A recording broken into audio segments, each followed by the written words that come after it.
In this lesson, we'll continue our discussion of biomolecules by taking a look at the third, known as proteins. Right? In previous lessons, we've already done carbohydrates, lipids, and this one is going to be on proteins.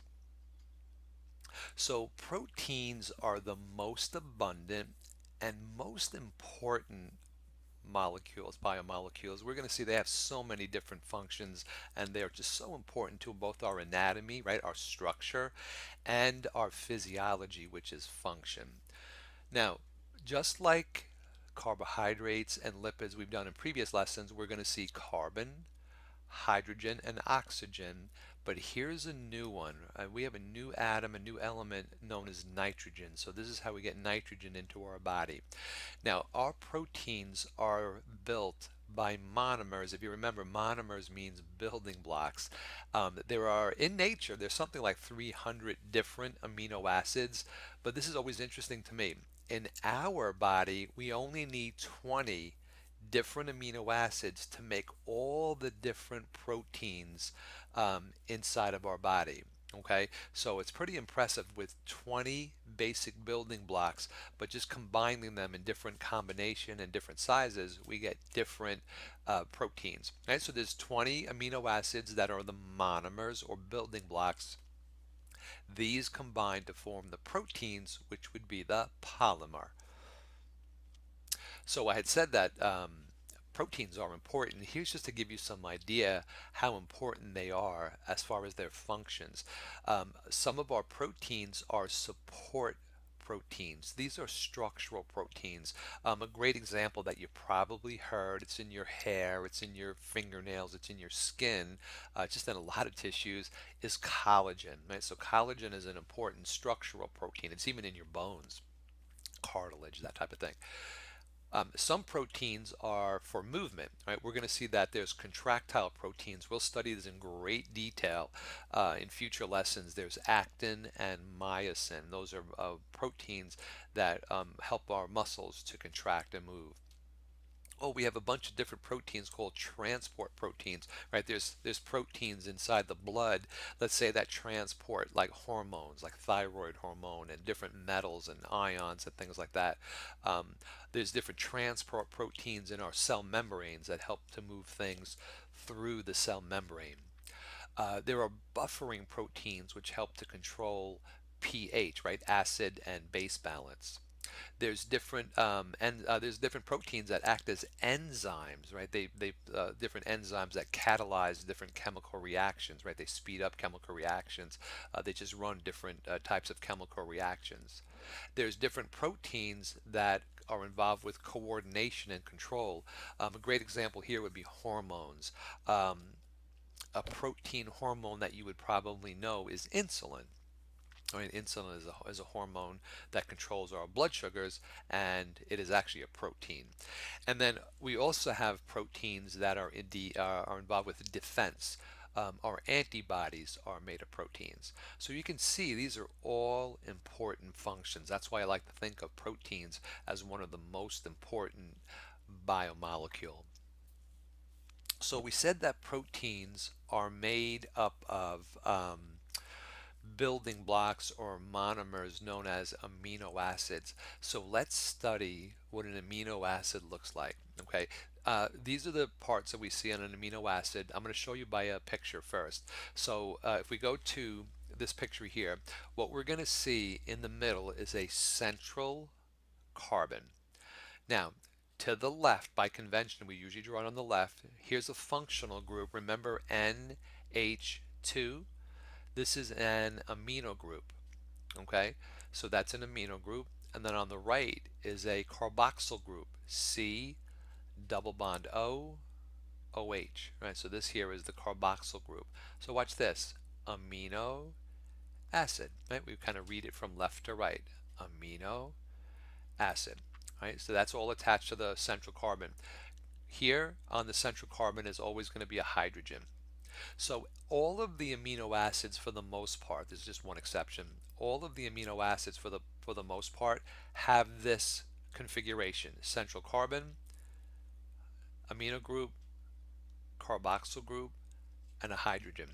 So what makes each amino acid different is what's hanging off the bottom over here. This is what we call the R group, or I like to say the variable side chain. For every amino acid, this is going to be different. Don't write this down. If this was a hydrogen here, that would be our simplest amino acid known as glycine. But if I take CH3, a carbon with three hydrogens attached to it, we call that a methyl group, that would be a different amino acid.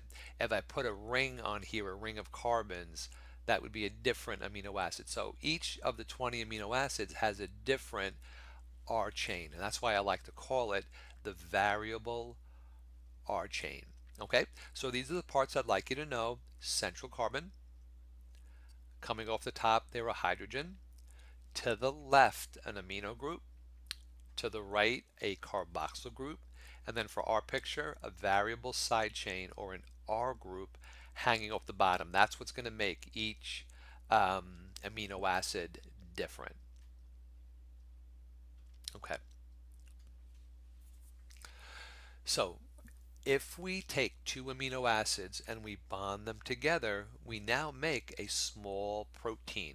And as we keep adding amino acids, we'll get a bigger and bigger protein. Right? Some proteins have thousands of amino acids bonded together.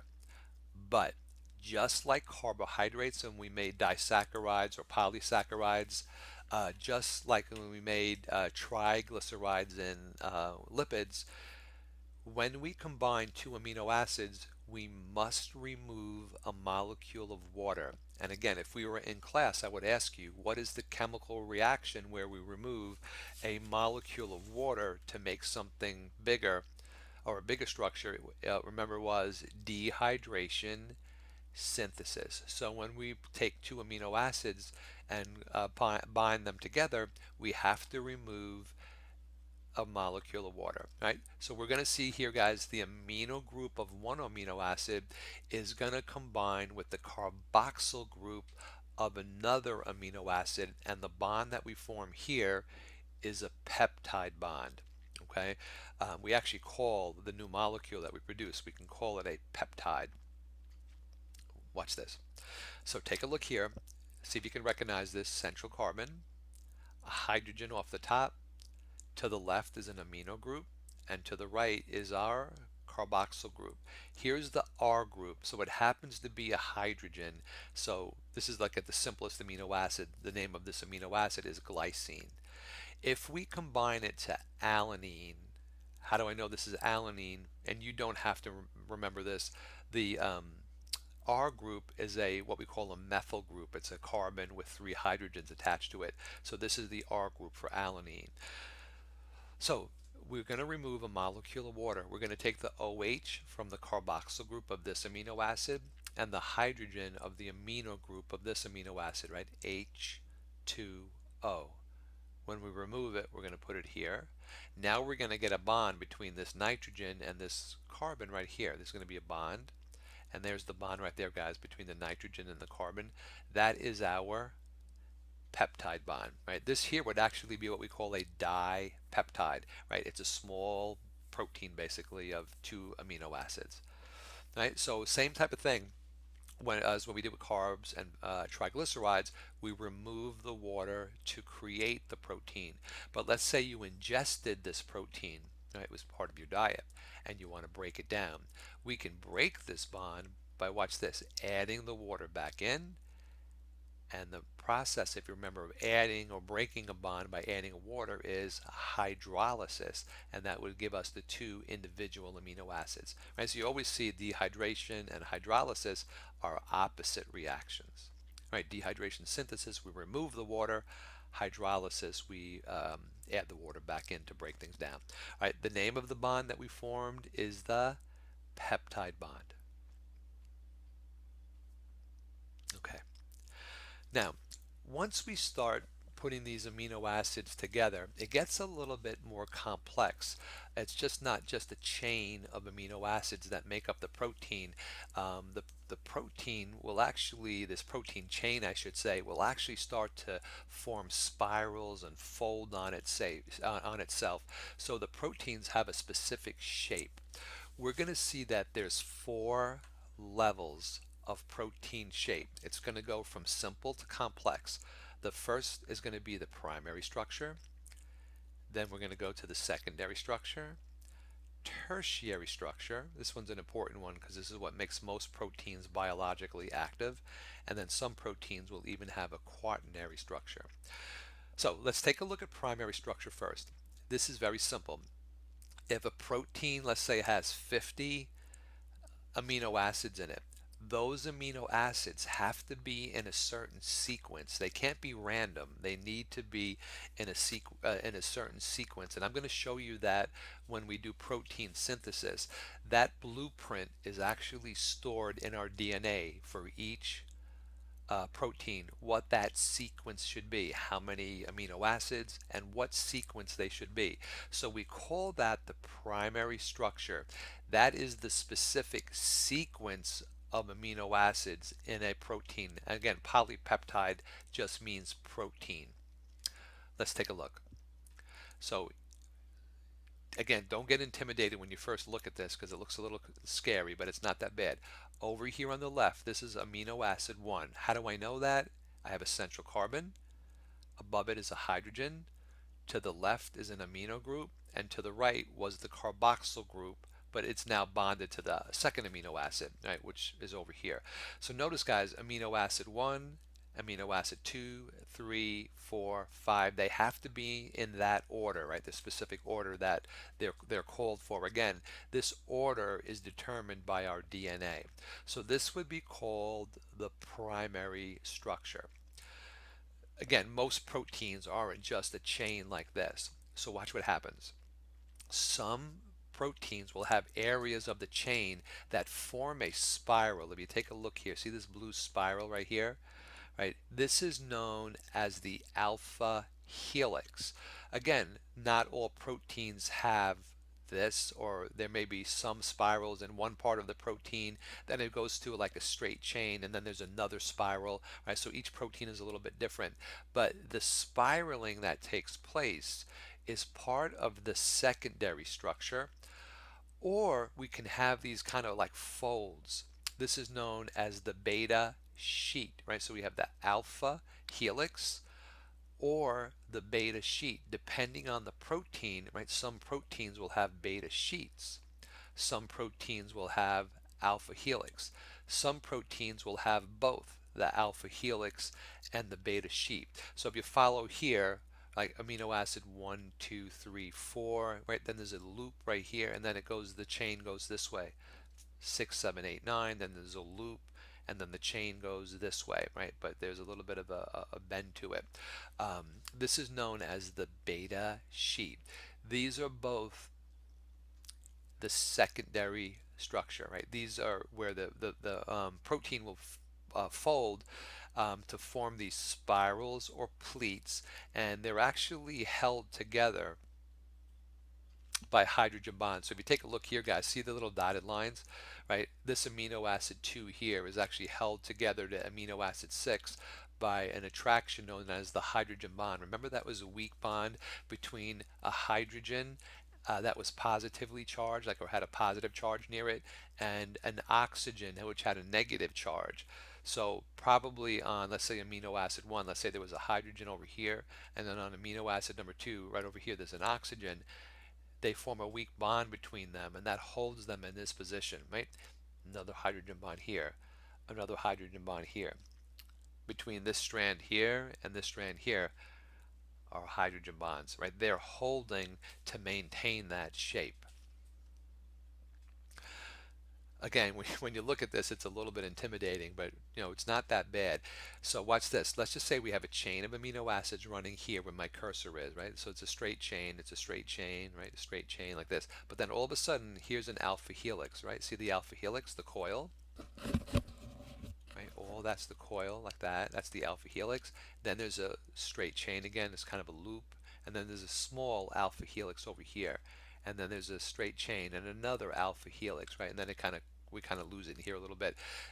This here is a protein that is actually folded on itself. This is known as the tertiary structure. And again, this is all held together by hydrogen bonds and ionic bonds, different types of bonds. This is actually the way this protein is supposed to look. It's not a random type of appearance. This is an example of something that you probably know called hemoglobin. Right? So this is a part of hemoglobin, and this has tertiary structure. Right? So it's a combination of primary structure, some secondary alpha helices, and then the whole thing just kind of folds on one another. This is tertiary structure. Right, so this is the coiling and folding to produce a three-dimensional shape. It's this tertiary structure that pretty much makes most proteins biologically active. I think they're going to be biologically active. Okay, now watch this. When you look at this, you say, oh my goodness, what a mess. So notice the whole hemoglobin is actually four tertiary proteins that come together, right? Watch this. Here's light blue. This is a tertiary structure of one protein. Here's another light blue one, right? So I have two light blue ones and then two purple. One, two. All four of these have tertiary structure. When I take these four proteins that have tertiary structure and I bring them together, I now form this massive protein that has what we call quaternary structure. All right. So if I have at least two proteins with tertiary structure and I bring them together, that would be quaternary structure. This actually has four. I could have up to, I think, 12 different proteins with tertiary structure. If I bring them together, they form quaternary structure. So quaternary structure is the final protein complex produced by the interacting of these polypeptide chains, if you just want to add here, which have tertiary structure. Right? These actually have tertiary structure. All right, so you can see that proteins are really quite complex. Right? So again, the primary structure is just the sequence of the amino acids in a protein. That is determined by our DNA. Then, in some portions of the protein, we may see alpha helices or beta pleats or beta sheets. Same thing. These are folding of the amino acids. Then the whole thing may fold on one another. Within that whole big folding, we may have some alpha helices. This one doesn't really show any beta sheets in here, but this is actually one of the hemoglobin proteins that has tertiary structure. Then if I take four of these proteins and I put them together, I now get the total hemoglobin, right, which is made up of one, two, three, four proteins with tertiary structure. Now, when a protein is round like this, kind of circular, we call it a globular protein. That's the example of hemoglobin, and they're usually soluble in water. Opposed to some proteins that have quaternary structure, you can see this is all like an alpha helix here. It looks like an alpha helix right here. But there's three strands together. They're kind of intertwined to form this like super helix. This is an example of collagen. Collagen is more like a fiber, and those are not soluble in water. So these are more structural proteins, and that's my next slide. That proteins can be either fibrous or globular. Globular proteins, as I mentioned, guys, are typically spherical, right? They're going to be circular, and they typically will be more soluble in water, okay?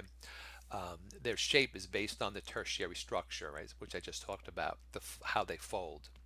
Fibrous proteins are more like fibers. They're more like strands or sheet, and they're based on their secondary and quaternary structure predominantly. And these again are more found in our structure, things that give us structure. Right? And we'll get into that as we start to look at different types of proteins when we get to cells and tissues in future lessons. Right, so this is a good example of a globular protein, hemoglobin, in the blood. Right, it's in water, um, in your blood cell. And then this is an example of collagen, which is a fibrous protein. This is more of a structural protein. It's more of a strand. Okay. Let's take a look at, now that we know what proteins are made up of, right, amino acids and their different shape, let's go back to something we started doing in the beginning part of our chemistry lessons. We mentioned enzymes.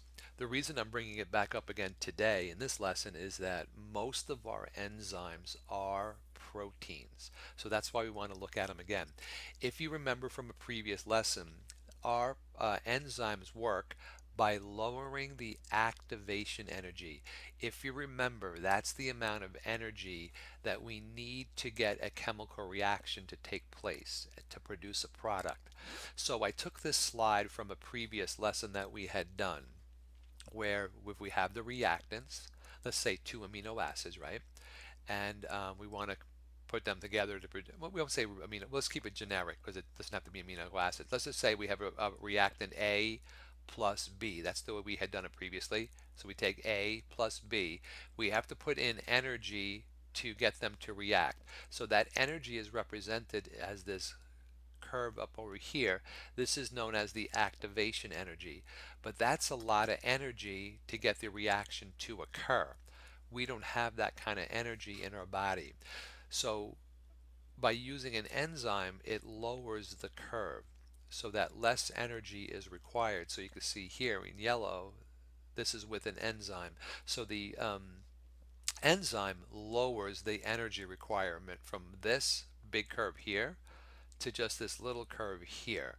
And as a result of that, the reaction happens quicker, right? It speeds up the chemical reaction, right? So this is a review. Now, the enzyme, when it does catalyze a chemical reaction, the enzyme does not enter the chemical reaction. It doesn't become part of the product.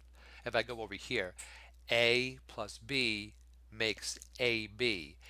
The enzyme is not part of this, right? The enzyme gets released. So that's an important concept. Um, and the part of the enzyme that binds with what the reactants are is known as the active site. And I'll show you a picture of that in a minute. All right, so this is the part of the enzyme that's going to bind to the reactant. In chemistry, we call the reactant sometimes substrates. Especially when it refers to enzymes, it's what the enzyme is binding with. All right, so you may hear that term substrate. Excuse me. Okay, so this is an important slide. Again, I put it on here on purpose. It's because it's showing the lowering of the activation energy. Now, enzymes have a couple different properties which are important. They exhibit specificity. That means one enzyme will only catalyze one type of reaction. And the example I always like to give is this. If we were in class and I said to you, I'm sorry guys, excuse me. If I said to you, you know what, I left my briefcase in my car. Would you do me a favor? Would you run out and get it for me? But you know what? Use your keys. Chances are you're going to run out to my car using your keys. It's not going to work, right? My car uses my car keys. My car keys are specific to my car, and your car keys are specific to your car. So enzymes are the same. They're the same way.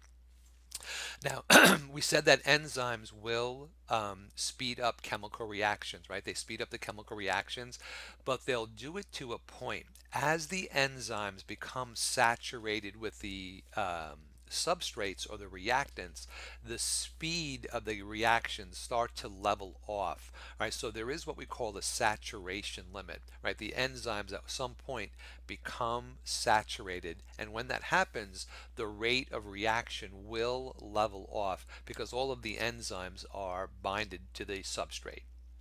Okay, so enzymes are specific, right? They only catalyze one type of reaction. They are bound by saturation limits, right? So the speed of the chemical reactions will speed up to a point where all the enzymes are bound to substrates. At that point, the rate of the reaction will start to level off. One other thing, most enzymes require uh, to be turned on or be turned off. So they have to be regulated by other chemicals. So we're going to see on our next slide, we have these things called cofactors that are necessary to actually turn on the enzyme. It's kind of like a switch. They'll turn on the enzyme. All right, so there's an important slide.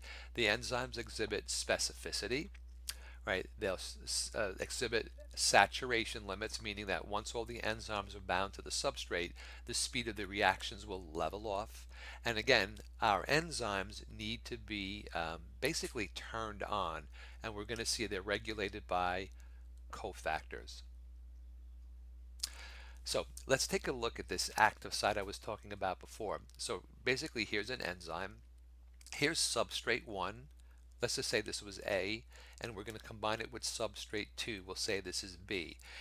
This area right here, guys, is the active site on the enzyme. And notice it has a specific shape. So there's a little like round area here. And this is more of like a little bit more of a triangular peg shape. So notice substrate 1 has a round part on it that will fit into this active site, and substrate 2 has a kind of a pointy part that will fit in here. So if those substrates didn't fit into here, this enzyme would not run this reaction. That's the specificity part. All right, so if A and B fit into the enzyme, we now form something known as, I call it the ES complex, the enzyme substrate complex. All right, so the substrates fit into this active site.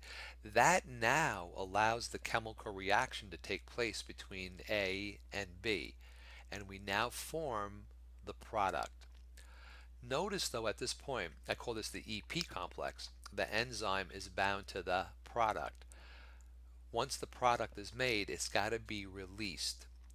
And you see the product is now released and the enzyme is unchanged. It's not part of the product, and this can do it over and over again, right? This whole process can be repeated, okay? So again, the active site has to fit the reactants, right? If those reactants don't fit in that active site of this enzyme, that means this is not the correct enzyme for those two reactants. Another enzyme has to be available, that's all right?